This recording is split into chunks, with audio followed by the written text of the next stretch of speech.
One last thing. A lot of you might be thinking, well, what kind of gear should I be using? Should I be renting? Should I be buying? What I have, is that good enough already? Here's my take on it, and I think it's objective enough. Now, as filmmakers, we want to make the best kind of work aesthetically, of course. If we're talking about cameras, a good lighting and good sound, of course, because bad sound is just not gonna do it.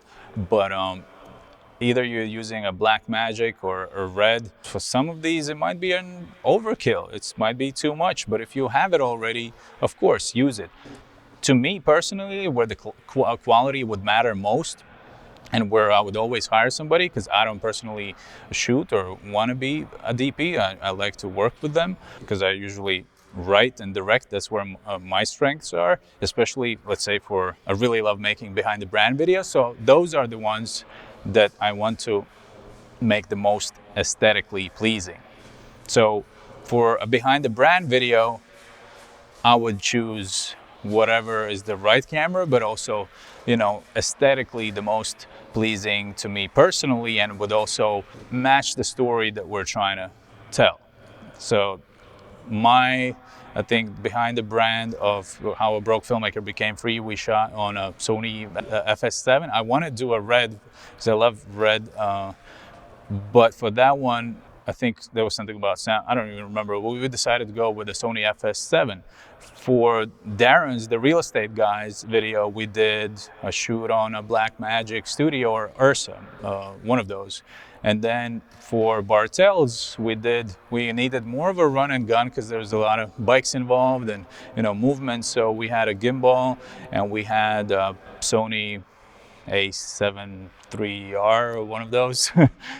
So that's that. For other stuff that you can see in the course, the examples that I've done myself, sometimes it's, I'll admit it's not the best stuff aesthetically, but it does the job. So the job of a behind the brand video, of course, is to evoke emotions and tell a story. Facts tell, but stories sell. I'm gonna drill that into all of you. But for the other stuff, for sales videos and stuff, sure, you wanna match and you wanna kind of have the whole package, but it doesn't matter so much, in my opinion, okay? At least get good sound. So that's my take on gear, and the reason why I don't buy gear is just because everyone, especially in such large cities like LA or anywhere fairly large enough, has the gear, and you can rent it. And nowadays, you can rent the gear on such sites as ShareGrid or KitSplit, and for a fraction of a price. So I will rather personally utilize the budget to not buying something, but actually hiring a team that can make something aesthetically pleasing and beautiful to the level that I want to achieve. So that's that.